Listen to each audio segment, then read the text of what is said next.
गोधरा कांड। ये बात है 2008 की।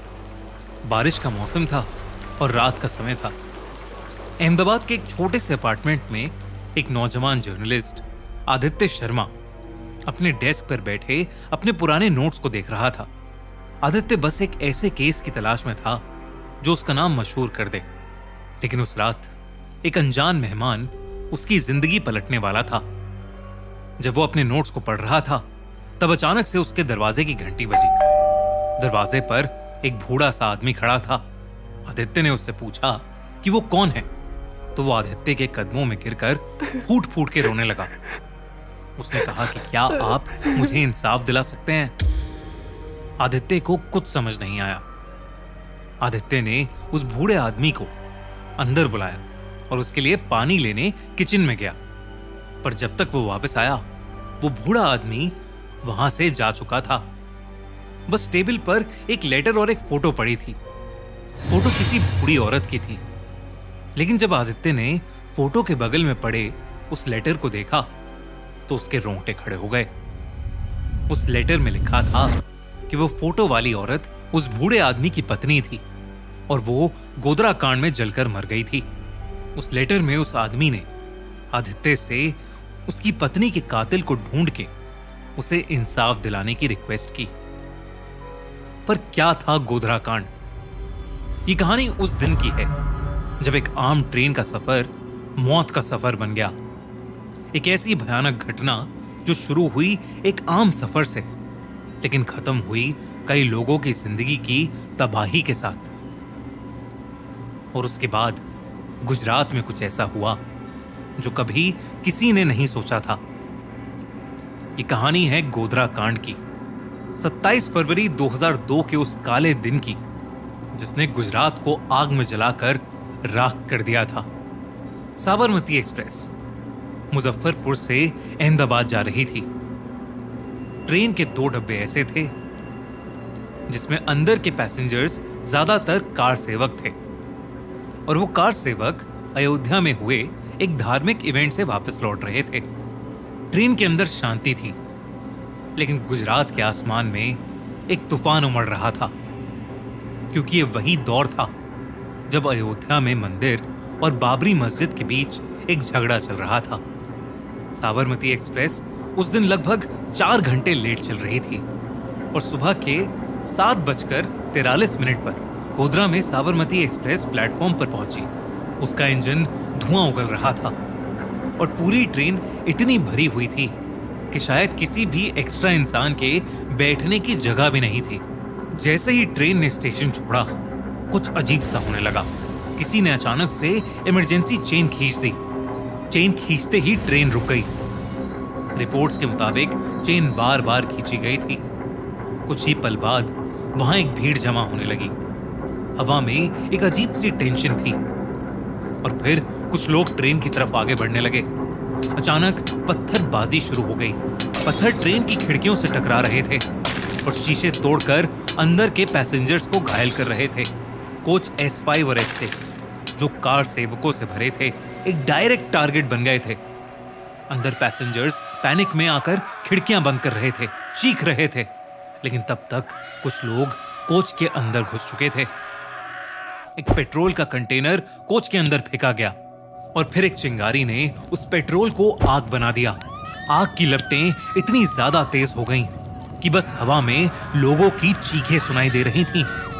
सिर्फ कुछ ही मिनट्स में पूरा कोच जलकर राख बन गया था। जब तक लोकल पुलिस और रेस्क्यू टीम वहां पहुंचे 49 लोग मारे जा चुके थे। लोकल लीडर्स ने बॉडीज को खुले ट्रकों और टेम्पो में रखा और 16 सिविल हॉस्पिटल ले गए। तब तक टीवी न्यूज चैनल वाले लोग वहां पहुंच चुके थे और ये सब लाइव टेलीकास्ट किया जा रहा था। जब शहर के लोगों ने जली हुई लाशें देखी तो सड़कों पर भीड़ इकट्ठा होने लगी और धर्म के नाम पर नारेबाजी शुरू हो गई। इस तरह शुरू हुए गोधरा के वो भयानक दंगे जो लगभग पूरे गुजरात में फैल गए। तलवारें और मशाले लेकर लोग सड़कों पर निकले, घर जलाए गए और शहर एक एक करके जंग के मैदान बनने लगे। उन दंगों में गुजरात का हर कोना आग और खून के दरिया में डूब गया और हजारों लोग मारे गए। आदित्य को इतनी कहानी तो पता थी, लेकिन इस केस से जुड़े कई सवाल थे जिनका उसे भी कोई जवाब नहीं मिल रहा था, क्योंकि वो जवाब शायद दबा दिए गए थे। आदित्य ने गोधरा जाकर लोगों से पूछताछ शुरू कर दी। कुछ लोगों का मानना था कि जो भीड़ उस दिन गोधरा में ट्रेन के सामने इकट्ठी हुई, उसका ट्रेन जलने से कोई लेना देना नहीं था, बल्कि उस ट्रेन के 2 डब्बों का जलना सिर्फ एक एक्सीडेंट था। कुछ लोगों ने आदित्य से कहा कि किसी के सिगरेट की वजह से उस ट्रेन में आग लग गई थी, तो कुछ लोगों ने उसे बताया कि ट्रेन में कुछ लोग खाना बना रहे थे और खाना बनाते हुए गैस सिलेंडर फट गया, जिसकी वजह से उस ट्रेन में आग लगी थी। फिर भी किसी के पास कोई पुख्ता जवाब या सबूत नहीं था। आदित्य को यह भी समझ में नहीं आ रहा था कि जो भीड़ इकट्ठी हुई थी, वो आखिरकार वहां कर क्या रही थी। गोधरा कांड के सच को समझने के लिए 2002 में ही नानावती मेहता कमीशन बनाया गया था, लेकिन 2008 में जाकर इसकी रिपोर्ट आई, जिसमें इस घटना को एक पहले से की हुई साजिश यानी एक प्री मेडिटेटेड कॉन्स्पिरेसी बताया गया। इसके मुताबिक उस ट्रेन का जलना एक अटैक था और यह अटैक एक प्लान्ड कॉन्स्पिरेसी थी, जो ट्रेन के S6 डब्बे को टारगेट करने के लिए बनाई गई थी, जिसमें ज्यादातर अयोध्या से लौट रहे हिंदू कार सेवक बैठे थे। लेकिन यह रिपोर्ट कंट्रोवर्शियल रही। कई क्रिटिक्स ने इस रिपोर्ट को बायस्ड कहा और यह आरोप लगाया कि यह रिपोर्ट सिर्फ एक तरफा बात कर रही है। कंसर्न सिटीजंस ट्रिब्यूनल की एक और रिपोर्ट ने इस घटना को एक अलग एंगल से सामने रखा। ट्रिब्यूनल ने कहा कि यह कम्युनल टेंशंस का नतीजा थी और इसे कुछ पॉलिटिकल पार्टीज ने जानबूझकर करवाया था। इस रिपोर्ट ने दंगों के दौरान पुलिस और एडमिनिस्ट्रेटिव मशीनरी के फेलियर्स को भी हाईलाइट किया, लेकिन कई लोगों का कहना था कि दोनों गवर्नमेंट्स ने अपने हिसाब से पूरी कोशिश की। लेकिन रियलिटी यह है कि गुजरात का जख्म भरने में कई सालों का समय लग गया और शायद वो जख्म अभी भी पूरी तरह नहीं भरे हैं। आदित्य ने भी सच तक पहुंचकर उस बूढ़ी औरत के कातिल को ढूंढने की पूरी कोशिश की, लेकिन वो भी इन्हीं सब सवालों से जूझता रहा। 2011 में एक स्पेशल इन्वेस्टिगेशन टीम ने अपने इन्वेस्टिगेशन के बाद 31 लोगों को गिल्टी साबित किया और उन्हें उम्र कैद की सजा सुनाई गई।